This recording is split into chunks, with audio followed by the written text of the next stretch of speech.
प्यारे परमेश्वर, तेरे महान, अद्भुत दया और अनुग्रह के कारण हम तेरा फिर से धन्यवाद करते हैं। हम जानते हैं कि हम इस लायक नहीं है कि तुझे हम बाप कहे, पिता कहे। पिता, आज तेरे चरणों में तेरी रोटी खाने, तेरे वचन से सीखने, हमारे जीवन के मकसद को जानने के लिए हम इकट्ठा हुए हैं। पिता, हमें आशीषित कर, हमारे मन के आंखों को तू खोल। पिता, सुनने के कान दे, ग्रहण करने वाला मन हमें दे। विश्वास योग्यता से तेरे वचन को बांटने में भी तू मेरी मदद कर। पिता, ये तेरा वचन है, ये तेरी रोटी है। मुझे भी खिला, मुझे भी बल दे। हमें शुद्ध कर, हमें पवित्र कर। पवित्र आत्मा के हाथों को हम अपने आप को अर्पित करते हैं। तेरी अगुवाई में तेरा महान कार्य आज हमारे बीच में तू कर।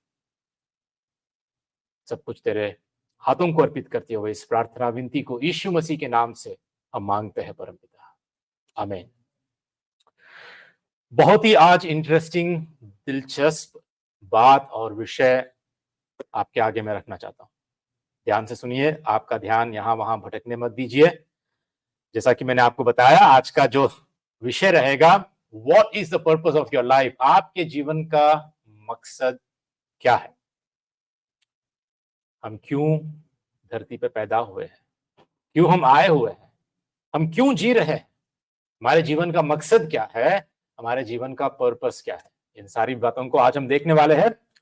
सबसे पहले देखिए, यहां पर एक कोटेशन आपको दिखाना चाहता हूं। ठीक है, ये जो तस्वीर आप देख रहे हैं, इनका नाम है मार्क ट्वेन। ये पिछली बार भी मैंने आपको बताया था। इन्होंने ऐसा कहा, the two most important days in your life are the day you are born and the day you find out why. जिसको हम हिंदी में कहते हैं कि आपके जीवन में दो सबसे महत्वपूर्ण दिन वह दिन है जब आप पैदा हुए थे, और वह दिन जब आपको पता चला कि आप क्यों पैदा हुए थे। ठीक है, मार्क ट्वेन इनका असली नाम है सैमुअल क्लीमेंट्स। ये एक्चुअली इनको the father of American literature कहा जाता है। मतलब अमेरिका के साहित्य के पिता है। बहुत सारी किताबें लिखी, और एक राइटर है, एक ह्यूमरिस्ट है, एक एसेइस्ट, एक एंटरप्रेन्योर, एक पब्लिशर और एक लेक्चरर भी है। इनकी कई सारे किताबें भी है, और बहुत ही बढ़िया बात इन्होंने कही है कि जीवन में दो मुख्य दिन है, जिस दिन आप पैदा होते हैं या मैं पैदा होता हूं, हम सब। और दूसरी बात, जब ये आपको पता चलता है कि आप क्यों पैदा हुए हैं। ठीक है, अगर आज आज मैं आपसे व्यक्तिगत रूप से या अभी इसी वक्त आपसे मैं अगर पूछूं कि भाई बहन, आपका जन्म क्यों हुआ, तो आप क्या कहेंगे? आपका जीवन का मकसद क्या है? आप क्यों पैदा हुए हैं? अगर मैं आज सिंह भाई से पूछता हूं, या धर्मेंद्र भाई से, या शिल्पा बहन से, या मरकुस भाई से, या रंजीत बहन से, किसी से भी अगर मैं आज के दिन पूछता हूं, अभी के दिन, तो क्या जवाब रहेगा आपका? क्या लगता है आपको कि आप क्यों पैदा हुए? आपके जीवन का मकसद क्या है? अभी मैं पूछने वाला नहीं हूं, डरिए मत। ठीक है, लेकिन बड़ा महत्वपूर्ण सवाल है, हर एक के जीवन में बहुत बहुत महत्वपूर्ण सवाल है, वरना जीने का कोई मतलब ही नहीं बनता है ना। What's the point in living? क्यों जी रहे हैं हम लोग? जीने का मकसद क्या है? जीने का उद्देश्य क्या है? ये जिंदगी का मकसद आखिर क्या है? क्यों हमको यहां पर भेजा गया है? क्यों हमारा जन्म हुआ है? क्यों हम पैदा हुए हैं? क्यों हम पल रहे हैं, बढ़ रहे हैं, समय यहां पर हम बिता रहे हैं? इसके पीछे कारण क्या है? क्यों यहां पर आए हुए हैं? देखिए, कुछ कारण मैं आपको बताता हूं जो लोग मुझे बताए, या आपको भी बताया होगा, या आप भी ऐसे लोगों में हो सकते हैं जो इन कारणों को लोगों ने मुझे बताया। कुछ लोग कहते हैं कि मैं अपने वंश को बढ़ाने के लिए पैदा हुआ हूं, है ना। मेरे खानदान को या मेरे वंश को आगे बढ़ाने के लिए मैं पैदा हुआ हूं। पैदा होने का कारण यही है। और दूसरे कुछ कहते हैं कि मेरे माँ बाप ने मुझे पैदा कर दिया, है ना। शादी उनकी हुई, उन्होंने एक दूसरे से प्रेम किया, हो सकता है कि परिवार की इच्छा के कारण या और अन्य व्यक्तिगत प्रेरणाओं के कारण उन्होंने मुझे जन्म दिया और मेरे परिवार में मेरा जन्म हो गया। मतलब ये माँ बाप का निर्णय है। This is the decision of my parents. ये मेरे माँ बाप का निर्णय है, इसलिए मैं देखो आज पैदा हुआ हूं, मेरे परिवार में हूं मैं। पता है, और थोड़े लोग कहते हैं कि मेरा जन्म तो एक दुर्घटना थी, it was just an accident, दुर्घटनावश में पैदा हो गया, है ना। जिसके पीछे कोई विशेष कारण नहीं है, कुछ खास उद्देश्य भी नहीं है। पता है ऐसा कौन कहते हैं ज्यादातर, जिनके 3-4 भाई बहन है ना, जो अपने परिवार में तीसरा बच्चा या चौथा बच्चा है, तो वो लोग कहते हैं कि मेरे ऑलरेडी 2-4 भाई बहन है, लेकिन मैं बस पैदा हो गया एक्सीडेंटली, दुर्घटनावश। या कोई खासकर जो लड़कियां होती है ना, वो लोग भी ऐसा कहते हैं, मेरे माँ बाप लड़के के लिए कोशिश कर रहे थे, ऑलरेडी मेरे घर पे 3 मेरी बहनें हैं या 2 बहनें हैं, लेकिन मेरे माँ बाप को लड़का चाहिए, लेकिन मैं पैदा हो गई दुर्घटनावश, बाय एक्सीडेंट। थोड़े लोग ऐसा कहते हैं, ठीक है। और थोड़े लोगों का कहना होता है कि उनका जन्म किसी विशेष लक्ष्य या सपने या कुछ हासिल करने के लिए या किसी प्रेरणाओं के पीछा करने के लिए उनका जन्म हुआ है, ठीक है। और थोड़े लोग कहते हैं कि सफलता प्राप्त करने के लिए मुझे सक्सेस चाहिए, सक्सेस के लिए ही मैं पैदा हुआ हूं, मुझे सक्सेस चाहिए। सक्सेस में क्या होता है पता है? पैसा। पैसे के लिए मैं अभी जिंदा हूं, मुझे घर चाहिए, मुझे पैसा चाहिए, मुझे शादी करनी है, मुझे विवाह करना है, मुझे परिवार को बसाना है, मुझे बच्चे चाहिए, मेरे परिवार को मुझे बढ़ाना है, ठीक है। इन सब के लिए मैं पैदा हुआ हूं। और पता है थोड़े लोग अपना नाम कमाने, मतलब मुझे एक सेलिब्रिटी बनना है या कम से कम मुझे एक यूट्यूब पे इन्फ्लुएंसर तो बन जाना चाहिए, या मुझे यूट्यूब पे एक यूट्यूबर बनकर मुझे सारे लोगों में पॉपुलैरिटी कमाना है। मुझे ये चाहत जो होती है ना, समाज में इज्जत कमाना है, समाज में मुझे अपने आप को कुछ साबित करना है, कुछ दिखाना है कि मैं भी कुछ हूं, आई एम समवन, ताकि मेरा आदर करे लोग, मेरी प्रतिष्ठा बढ़े, मेरा मान सम्मान बढ़े। कितने लोग चाहते हैं? अभी देखिए जितने भी मैंने लिस्ट आपको बताई है, इनमें से हम में से कितने ऐसे लोग हैं, सोचिए एक बार कि इस कैटेगरी में हम भी कहीं ना कहीं फिट हो जाते हैं। हमारा जीवन का भी मकसद यही है कहीं ना कहीं, कि ये सारी बातों को प्राप्त करने मेरा जन्म हुआ है। पता है एडिडास का ब्रांड कितने लोगों को पता है? यहां पर एडिडास पता है ना आपको? एडिडास का एड का जो स्लोगन होता है ना, वो ऐसा होता है, ये जो आप देख रहे हैं ये एक टेनिस रैकेट है, ठीक है। एक्सोस्केलेटन कह के इन्होंने इसको बनाया, और इनका जो एड का जो स्लोगन होता है वो है बॉर्न टू विन, ठीक है।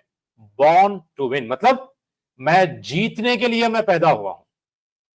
सोचिए कि कितने एथलीट्स और कितने जो क्रीडाएं, जो स्पोर्ट्स खेलते हैं, स्पोर्ट्समैन, इनकी भी आशा, इनकी भी जीवन का मकसद, इनका भी जो उद्देश्य होता है जिंदगी जीने का, पता है क्या होता है?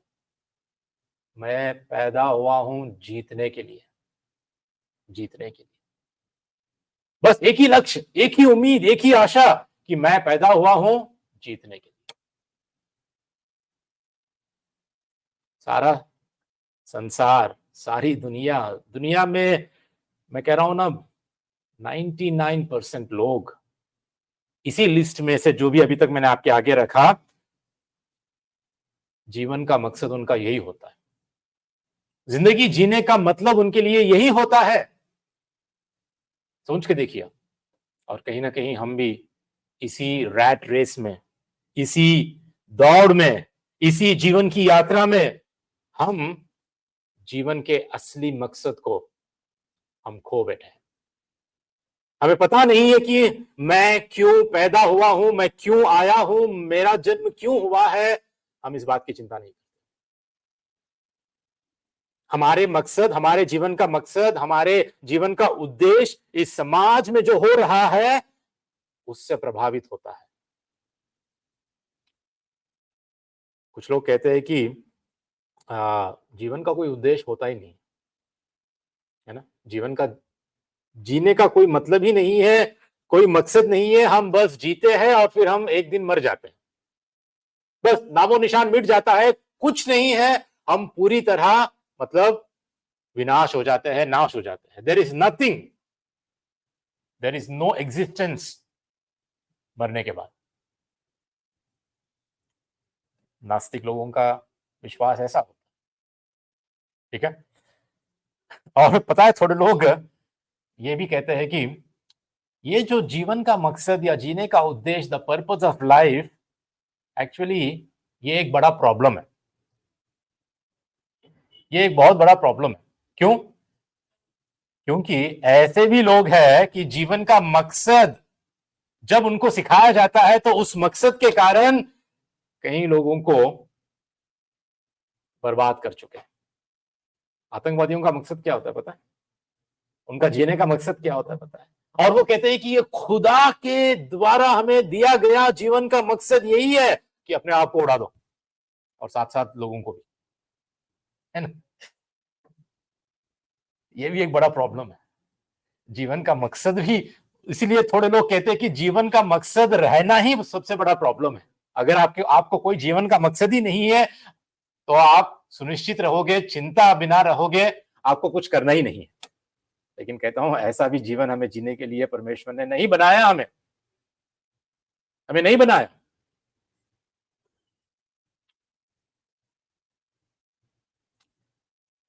और पता है, जब परमेश्वर ने हमको बनाया, हमको कैसे बनाया? जिसको हिंदी में एक बात आपने कभी सुना है या नहीं सुना है मुझे पता नहीं, इसको कहते हैं कि तर्क संगत। सुना है कभी? तर्क संगत। हम तर्क संगत प्राणी है, मतलब वी आर रेशनल बीइंग्स। जिसको इंग्लिश पता है, आपको पता होगा कि व्हाट इज रेशनल बीइंग। मतलब हम में सोचने की क्षमता है, हम में तर्क करने की क्षमता है, हम में अपने जीवन को लेकर सोच और विचार करने की क्षमता के साथ परमेश्वर ने हमको बनाया है। हम तर्क संगत प्राणी है। देखिए, हर व्यक्ति, प्रत्येक व्यक्ति को उद्देश्यपूर्ण जीवन जीने की इच्छा होती है। मतलब हर व्यक्ति को जीवन में कुछ हासिल करने, जीवन में कुछ बनने, या जीवन का मकसद जानने, या जीवन में कुछ पाने की इच्छा हर इंसान में होती है। आप में से या हम में से कोई है ऐसा? बोलता है कि भैया मैं क्यों जी रहा हूं मुझे पता नहीं, मुझे आप तो जीवन क्या है, जीवन का मकसद क्या है, मैं तो कभी सोचता भी नहीं, कभी इस बात पे ध्यान भी नहीं करता। लेकिन कहीं ना कहीं हमारे मन में हमें इच्छा होती है, हमें इच्छा होती है कि मेरे जीवन का मकसद मैं जानूं, और ये एक पड़ाव, जीवन में एक पड़ाव आने के बाद अक्सर लोग पूछते हैं कि मैं कौन हूं, मैं क्यों पैदा हुआ हूं, मैं क्यों आया हूं इस धरती पर, मेरे जीने का मकसद क्या है, मैं कहां जा रहा हूं।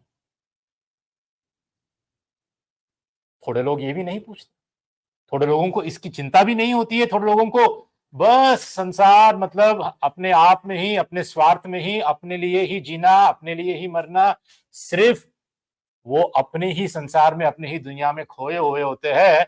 खासकर आज के सोशल मीडिया के जमाने में, जहां पर हमारा जीवन साथी हमारा मोबाइल ही है। हम जी रहे हैं अपनी दुनिया में, अपनी दुनिया में, जहां पर सिर्फ और सिर्फ मैं और मेरा मोबाइल, ठीक है। हम सिर्फ अपनी ही संसार में, अपनी ही दुनिया में हम जीवन जीने लगते हैं।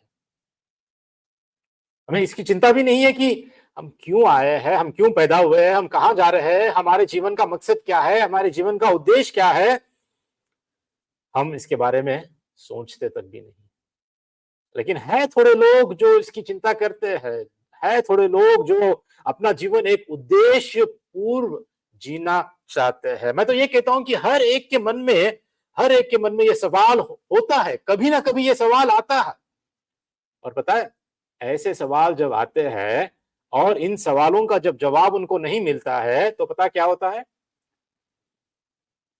वो निराश हो जाते हैं, निराश हो जाते हैं। और जब हमें इन सवालों का जवाब नहीं मिलता तो हम असंतुष्ट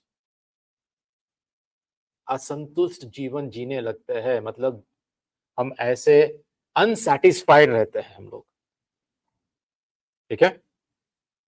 असंतोषजनक या असंतुष्ट जीवन हम जीने लगते हैं। कई सारे लोग हैं आज के दिन ऐसा जो जीवन जी रहे हैं। सोचिए, आप अपने खुद के व्यक्तिगत जीवन के बारे में आप एक बार सोचिए कि आपका जीवन कैसा है। दिल में कहीं ना कहीं वो खालीपन, there is a vacuum, there is a gap. कहीं ना कहीं आपको लगता है कि नहीं, मुझे और कुछ करना है, मुझे और कुछ हासिल करना है, मुझे और कुछ पाना है। और हम क्या सोचते हैं पता है, हम सोचते हैं कि कुछ पाने से, अभी मैं आपको स्क्रीन पे बताऊंगा, ये इन चीजों को पाने से, जैसा कि पैसा, धन, दौलत, अगर ये है मेरे पास तो मुझे संतुष्टि मिल जाएगी, मैं संतुष्ट बन जाऊंगा, मैं तृप्त हो जाऊंगा, मुझे सेटिस्फैक्शन मिल जाएगा, धन, ठीक है। और फिर हम क्या सोचते हैं कि अगर मेरे पास बहुत सारा ज्ञान है, मैं पढ़ लिख कर ज्ञान को कमा लूं, और कैसे भी करके अगर मैं ज्ञान को हासिल कर लूं तो मैं तृप्त हो जाऊंगा, मेरी लाइफ पूरी हो जाएगी, it becomes a fulfilling life, ठीक है। और थोड़े लोग सोचते हैं कि अगर मैं सत्ता, पावर प्राप्त करूं, मुझे कुर्सी मिल गई, मुझे सीट मिल गई, तो बस मुझे संतृप्ति मिल जाएगी। और फिर थोड़े लोग ऐसा धार्मिक जीवन जीते हैं, उनको लगता है कि धार्मिक जीवन जीने से, धार्मिक काम करने से, दान दक्षिणा के काम करने से उनको लगता है कि उनके जीवन में बहुत संतुष्टि आ जाएगी और वो संतुष्ट हो जाएंगे, क्योंकि उनको लगता है कि वो कुछ कमा रहे हैं परमेश्वर की ओर से, वो कुछ फेवर को कमा रहे हैं, ये सब कुछ करके, ठीक है। और थोड़े लोगों को ये सोच होती है कि अगर मैं अपने हवस की भूख मिटा लूं, सेक्स के द्वारा मैं संतुष्ट हो जाऊंगा। और थोड़े लोगों को लगता है कि ड्रग्स के द्वारा मुझे संतुष्टि मिल जाएगी। सोचिए, सारा संसार, आज आप यहां बैठे हैं, लेकिन जो बाहर अभी बैठे हैं, जो बाहर लोग चल फिर रहे हैं, जो बाहर अभी नशे में है, वो संसार के बारे में आप सोचिए। आप आज अंदर आए हुए हैं परमेश्वर के, खुदा के पास, आज उसके चरणों में आप और मैं आए हुए हैं, लेकिन आज जो बाहर बैठे लोग हैं उनके बारे में एक बार सोचिए। ये सारे बातों में लोग कितने फंसे हुए हैं। हो सकता है कि आपका जीवन भी आज ऐसा ही फंसा हुआ हो कि हम इस चूहों की रेस में हम लगे हुए हैं ये सब कुछ पाने के लिए, लेकिन जिंदगी का मतलब, असली मकसद हम नहीं जान रहे हैं, हम खो बैठे हैं।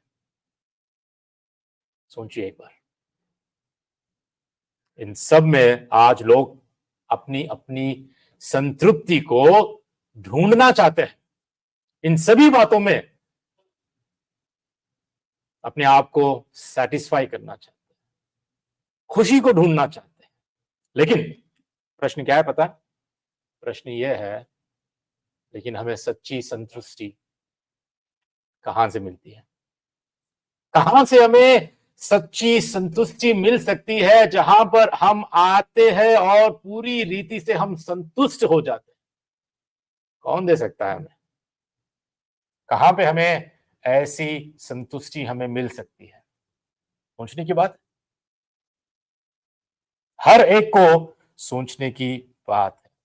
आपको मैं कुछ बताना चाहता हूं। क्या लगता है ये क्या है? आपको क्या लगता है ये क्या है? किसी को पता है ये क्या है? गेस कीजिए, गेस कीजिए, ठीक है? गेस कीजिए, बताइए मुझे। कोई कोई भी जवाब दे सकता है, कोई भी ऐसा जवाब आपको, आपके मन में जो भी आया आप बता सकते हैं। क्या लगता है आपको ये क्या है? स्टैंड, ठीक है, स्टैंड। और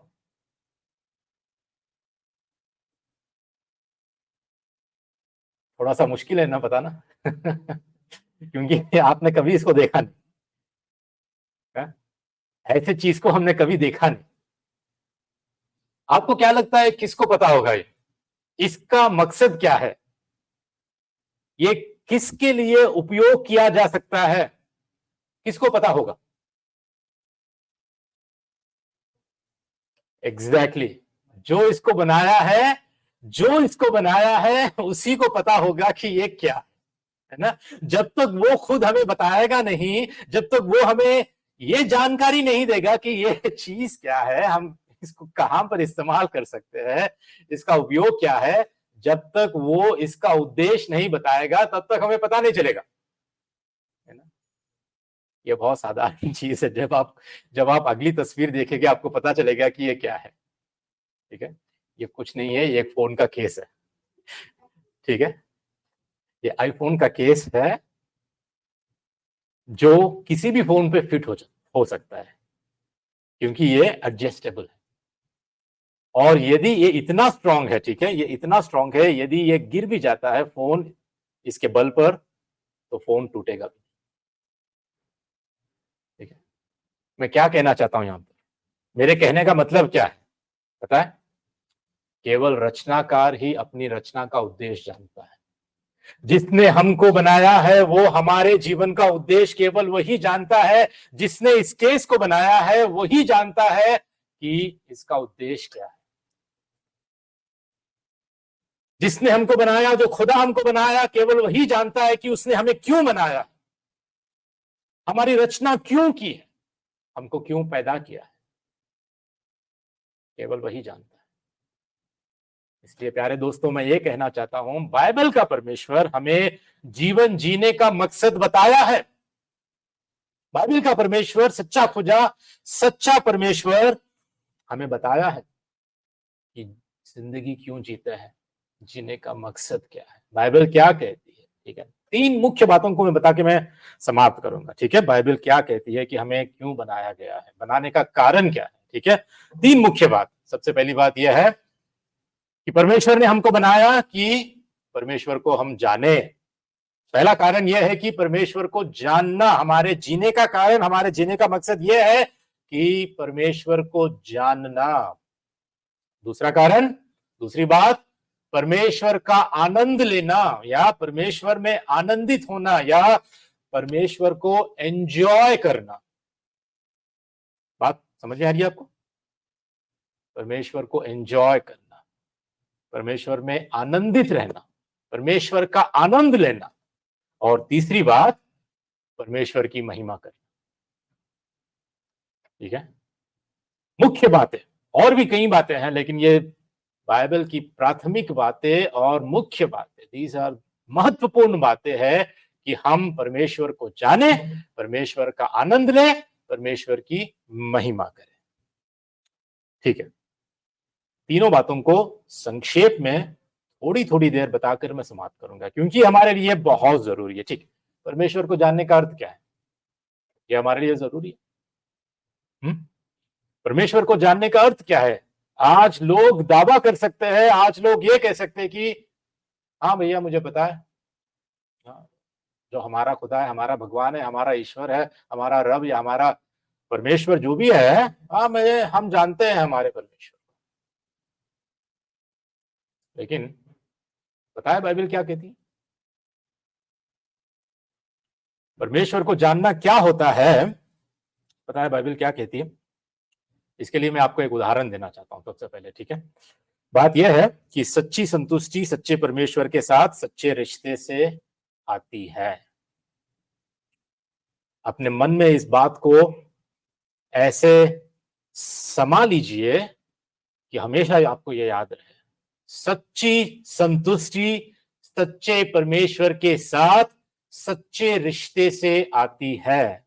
यहां पर हम सच सच सच 3 बार मैंने कहा, सच्ची संतुष्टि। आज संसार आपको झूठी संतुष्टि भी दे रहा है, वो जो स्थायी है, मतलब टेम्पररी है, जहां पर आपको पल भर की संतुष्टि मिल सकती है, जहां पर आपको पल भर का आनंद मिल सकता है, जहां पर आपको पल भर की खुशी मिल सकती है। मतलब जैसे कि अगर आपको पैसा मिल गया, बोनस मिल गया, इंक्रीमेंट हो गया, है ना,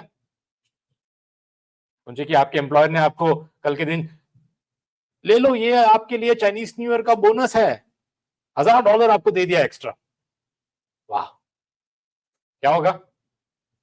पार्टी कर लोगे ना, है ना? कितने दिल में कितनी खुशी होती है।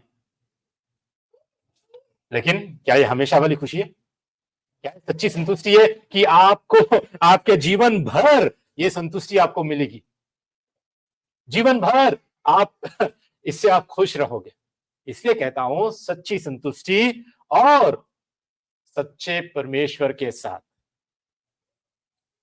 यह बड़ी महत्वपूर्ण बात है। ठीक है, सच्चे खुदा, सच्चा परमेश्वर जो जीवित है, जो आपसे बात करता है, आपका जो उद्धार कर सकता है, आपके जीवन को परिवर्तित कर सकता है, जो आपके जीवन में सच्चे आनंद को दे सकता है।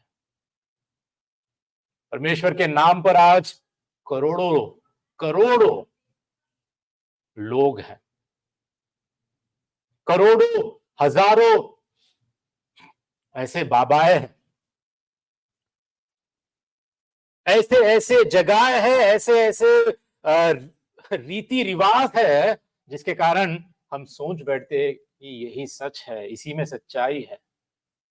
लेकिन आपको जानना है कि सच कहां है, सच्चा परमेश्वर कौन है जिसने आपकी और मेरी रचना की है। वो परमेश्वर कहां है, कहां हमें मिल सकता है? मजहब में नहीं, धर्म में नहीं, कहां मिल सकता है? कौन है? उसको कैसे हम जान सकते हैं? कई लोगों को ये बातें मैं जब बताता हूं तो कहते हैं कि आप तो धर्म परिवर्तन का प्रचार कर रहे हैं, आप तो प्रभु यीशु मसीह के बारे में जब भी आप बोलते हैं तो आप सिर्फ मसीही बनने के लिए या मसीही लोगों को मसीही बनाने के लिए, ईसाई बनाने के लिए आप कोशिश कर रहे हैं। बल्कि हमारी कोशिश तो बिल्कुल भी वो हो ही नहीं सकती, क्योंकि हम किसी को जबरदस्ती, कभी भी हम किसी का धर्म या किसी का मजहब हम चेंज नहीं कर सकते। बाइबल हमें कभी ये नहीं सिखाती है, बाइबल में ये कहीं नहीं है कि हम किसी का धर्म परिवर्तन कर सकते हैं। बाइबल ये सिखाती है कि सच्चा खुदा, सच्चा परमेश्वर वो है जो आपके हृदय को बदला सकता है, आपके जीवन को बदला सकता है, आपके पाप और गुनाहों को माफ करके आपको एक नया जीवन दे सकता है। आपको सच्चाई में ले चल सकता है।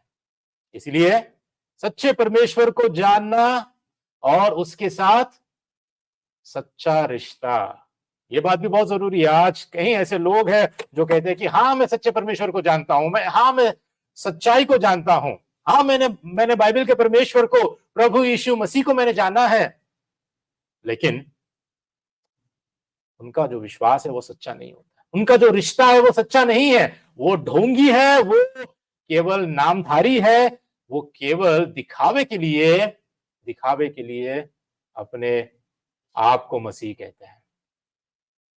इसलिए परमेश्वर को जानने का मतलब सच्ची संतुष्टि सच्चे परमेश्वर के साथ सच्चे रिश्ते से आती है, और इस बात को हमें अच्छी तरह समझना जरूरी है। देखिए, जब हम परमेश्वर को जानने की बात करते हैं तो आपको यूहन्ना के 17 का 3 में प्रभु यीशु मसीह ये कहते हैं, अनंत जीवन यह है कि वे तुझ एकमात्र सच्चे परमेश्वर को और यीशु मसीह को जिसे तूने भेजा है जाने। जानना, बाइबल हमसे ये उम्मीद रखती है, परमेश्वर का वचन हमको ये बातें सिखाता है कि हम जाने, किसको जाने? एकमात्र सच्चे परमेश्वर और यीशु मसीह को। एकमात्र सच्चे परमेश्वर और यीशु मसीह को जानने से क्या होता है? अनंत जीवन। ये जानना ही, परमेश्वर को जानना ही अनंत जीवन है। मतलब ऐसा जीवन जो हमेशा का जीवन है, ऐसा जीवन जो पूरी तरह एक उद्देश्य और एक मकसद के साथ हम जी सकते हैं, यह अनंत जीवन। ठीक है, लेकिन जब और एक वचन आपको मैं दिखाना चाहता हूं, यिर्मयाह का 9 का 24 ऐसा कहता है कि परंतु जो घमंड करे वह इस बात पर घमंड करे कि वह मुझे जानता और समझता है। परमेश्वर ये कहता है कि अगर तुम्हें घमंड करना है, अगर सच में किसी बात पे अगर तुम्हें घमंड करना है तो इस बात पे घमंड करो कि तुम मुझे जानते हो, सच्चे परमेश्वर को, एकमात्र परमेश्वर को तुम जानते हो और समझते हो। लेकिन ये जानने की जो बात होती है ना, इस बात को और भी अगर मैं आपको स्पष्ट रीति से बताऊं तो एक उदाहरण मैं आपके आगे रखना चाहता हूं। ठीक है, ध्यान से सुनिए। एक उदाहरण, जैसा कि आप यहां पर स्क्रीन पे देख रहे हैं, पता है ये कौन है? कौन है? एथलीट? हाँ, एक्टर? कौन सा एक्टर?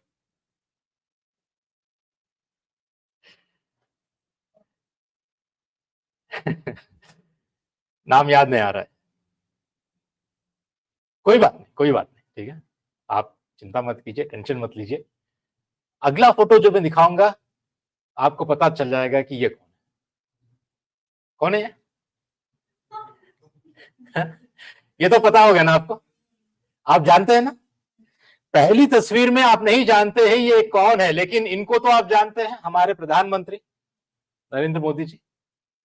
ये तो आपको बताने की जरूरत नहीं है ना। पहले तस्वीर में इनको आप नहीं जानते, लेकिन इनको आप जानते हैं। यदि मैं आपको पूछता हूं आप नरेंद्र मोदी जी को जानते हैं क्या, आप में से हर कोई यही कहेगा हाँ मैं जानता हूं। लेकिन प्रश्न ये है कि क्या वो आपको जानते हैं?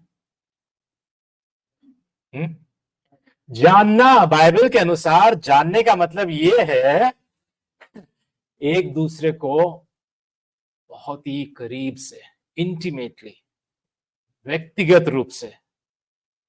ठीक है, जैसा कि अभी मैं अगर अगली तस्वीर में आपको बताऊं, और इस तस्वीर पे अगर मैं यहां पर आपकी मां, आपके पिताजी, या आपके पति, आपकी पत्नी, या आपके बच्चे, या आपके भाई बहन, यहां उस तस्वीर को रखूं तो आप सोचिए कि फर्क क्या है।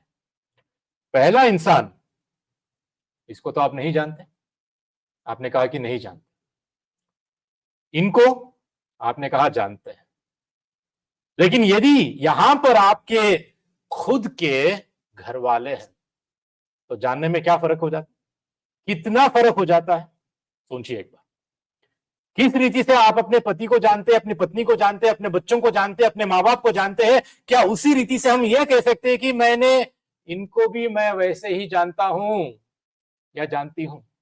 नहीं कह सकते, क्योंकि इनको जानना अलग है, इनको जानना अलग है, इनको जानना बहुत फर्क, जमीन आसमान का फर्क हो जाता है। वैसे ये जो तस्वीर है, ये इंसान कोई है नहीं, ये एआई जनरेटेड पिक्चर है,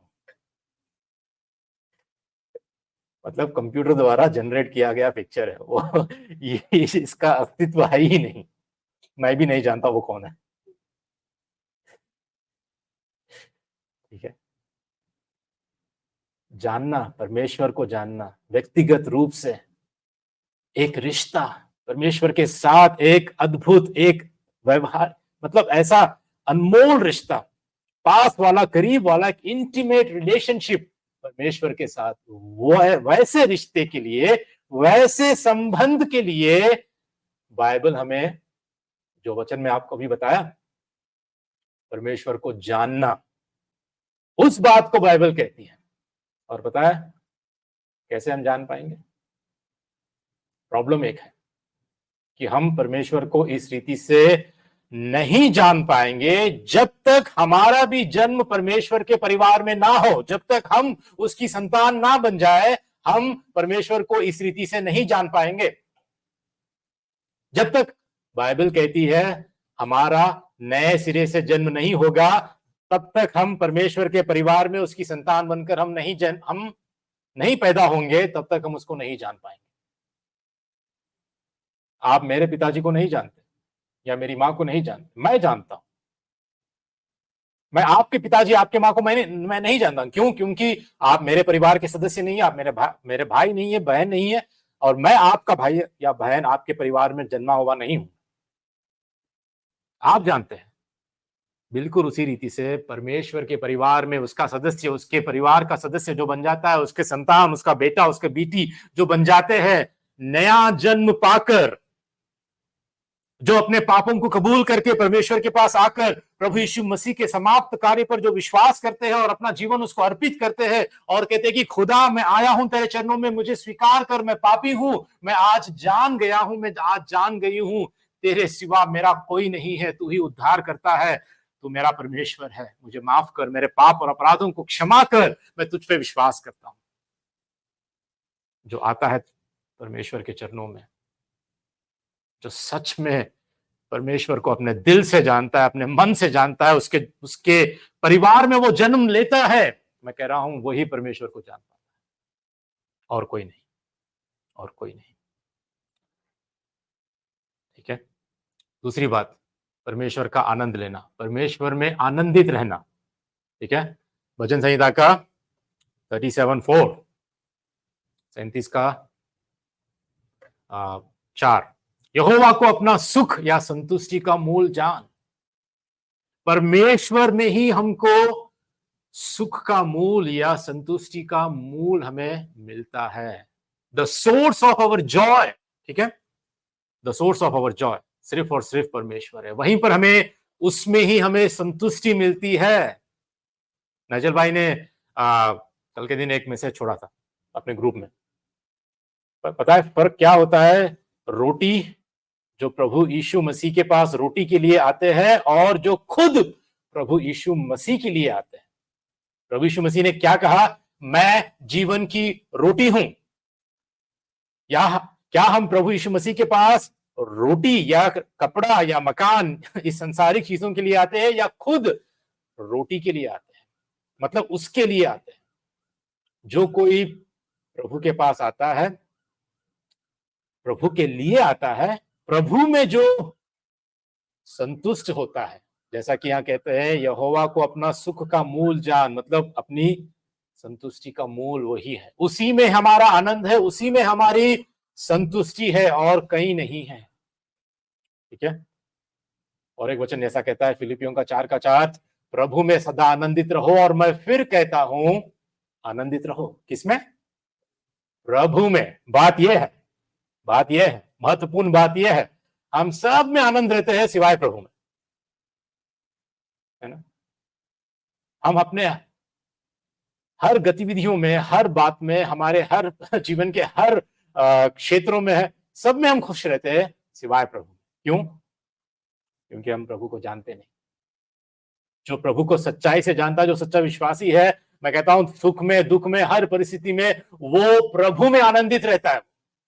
वो कहता है कि प्रभु मेरा आनंद है, प्रभु मेरा मूल है, सुख का मूल प्रभु है। चाहे मेरे पास धन हो ना हो, मैं गरीब हूं अमीर हूं, मेरे पास पढ़ाई लिखाई हो या ना हो, मेरे पास कुछ भी क्यों हो या ना हो, मेरा आनंद का मूल, मेरे सुख का मूल, मेरे आनंद होने का कारण मेरा प्रभु है। आखिरी बात, परमेश्वर की महिमा करना। दिस इज द अल्टीमेट, सबसे महत्वपूर्ण, सबसे बड़ी बात कि हमें सृजा गया, हमें बनाया गया परमेश्वर की महिमा के। जब हम परमेश्वर को जानते हैं, जब हम परमेश्वर से हमारा रिश्ता जुड़ जाता है और जब हम परमेश्वर में आनंदित होते हैं, परमेश्वर में ही हमारी चाहत होती है, हम उसी को जितना चाहते हैं उतना ही परमेश्वर हमारे जीवन से महिमा को पाता है। जितना हम परमेश्वर में संतृप्ति का जीवन जीते हैं, हमारा जीवन एक ऐसा आनंद, ऐसी शांति वाला और ऐसे आशीष वाला जीवन बन जाता है जिसके कारण परमेश्वर को बड़ी महिमा मिलती है। और इसीलिए प्रभु कहता है यशायाह के 34 का 7 में, हर एक को जो मेरा कहलाता है, जिसको मैंने अपनी महिमा के लिए सृजा, जिसको मैंने रचा और बनाया है। बाइबल हमें सिखाती है कि हमारे जीवन का मकसद क्या है, हमको प्रभु ने क्यों रचा, क्यों हमें बनाया है। ठीक है, ये है हमारे जीवन का मुख्य उद्देश्य। मुझे पता नहीं आपके जीवन में आपने कभी इस उद्देश्य को, जो बाइबल हमें सिखाती है, जो बाइबल हमें दिखाती है कि परमेश्वर को जानना, पहली बात, दूसरी बात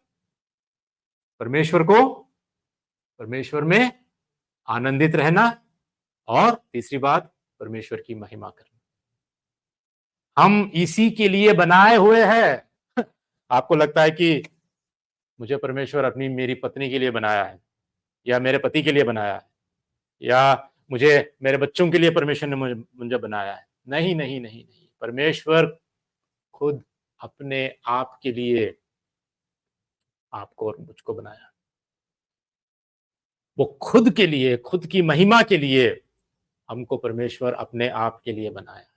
हम बनाए गए, हम सृजे गए तो उसके लिए, उसकी महिमा के लिए हमको परमेश्वर ने बनाया। आशा करता हूं इन सारी बातों को आप ध्यान से सुने और इतना ही नहीं, अपने जीवन में लागू करें। यदि आज भी अगर कोई प्रभु यीशु मसीह को जानता नहीं है और सच्चे जीवन का मकसद नहीं जानता है, तो आइए, प्रभु यीशु आपको बुलाता है। जीवन की रोटी मैं हूं, जो भूखा है, जो प्यासा है, मेरे पास आकर रोटी खाए और जीवन का जल पिए। क्या दे सकती है ये दुनिया, हमें सोचिए एक बार। क्या दे सकती है ये दुनिया, ये संसार हमें क्या दे सकता है? क्या ये सच्चा आनंद, ये सच्ची संतृप्ति, क्या जो परमेश्वर में है, क्या हमें कोई दे सकता है? कोई नहीं। मैंने चख लिया, मैंने सब देख लिया, मैंने सब कुछ देखकर मैं ये दावे के साथ कह सकता हूं, केवल और केवल मसीह, प्रभु यीशु मसीह ही आपको वो सच्ची संतृप्ति दे सकता है। कोई नहीं है संसार में, कोई नहीं है, कोई ऐसा रिश्ता नहीं है, कोई ऐसा इंसान नहीं है, कोई ऐसी चीज नहीं है। केवल और केवल हमारा सृजनहार, हमें रचने वाला, केवल हमारा परमेश्वर हमें सच्ची संतृप्ति दे सकता है, जीवन का एक मकसद दे सकता है। चलिए हम लोग प्रार्थना करके समाप्त करेंगे। हम लोग एक बार खड़े हो जाएंगे। दोस्तों, यदि आप अभी भी प्रभु यीशु मसीह को जानते नहीं है, अभी भी आपने प्रभु को स्वीकार नहीं किया है, यदि आपके जीवन में आप बहुत चिंता में, घबराहट में, भय में, संकोच में, कहीं संदेह में आप जीवन जी रहे हैं, आपको पता नहीं है आपके जीवन का मकसद क्या है, क्यों जी रहे हैं, क्यों पैदा हुए हैं, या संसार की तरह, लोगों की तरह आप चूहों की तरह आप दौड़ रहे हैं इन दिस रैट रेस, संसार को पाने के लिए, सुख विलास में जीवन जी रहे हैं। सोचिए एक बार, आप अपना जीवन बर्बाद कर रहे हैं। ऐसा आनंद, ऐसी शांति जो परमेश्वर में हमको मिल सकती है, ऐसी संतृप्ति जो प्रभु यीशु मसीह के पास मिल सकता है।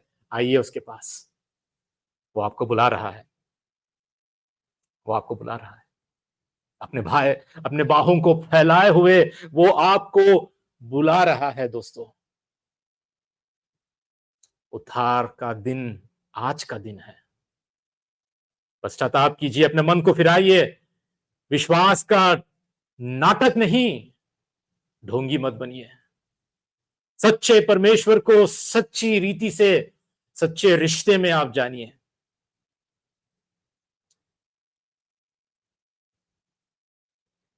वो सुनेगा, आपसे प्रेम करता है। वो चाहता है कि आप उसे जाने, वो चाहता है कि आप उसके पास आए। प्यारे परमेश्वर, हम तेरा धन्यवाद करते हैं। आज जो वचन हमने सुना है, इस वचन को हमारे दिल, हृदय, हमारी आत्मा में परमेश्वर तेरे पवित्र आत्मा के द्वारा तू कार्य कर। सुनने वाले ही नहीं, परंतु वचन को हम मानने वाले, वचन पर चलने वाले भी तू हमें बना। आज हमारे भी जितने भी भाई बहन पूरी ईमानदारी से जो प्रार्थना कर रहे हैं, पिता उन पर तू दया कर। पिता उन पर तू दया कर कि ये भटक ना जाए, ये अंधकार में जीवन ना जिए, ये झूठ में जीवन ना जिए, ये पिता झूठे विश्वास में जीवन ना जिए। तो सहायता कर।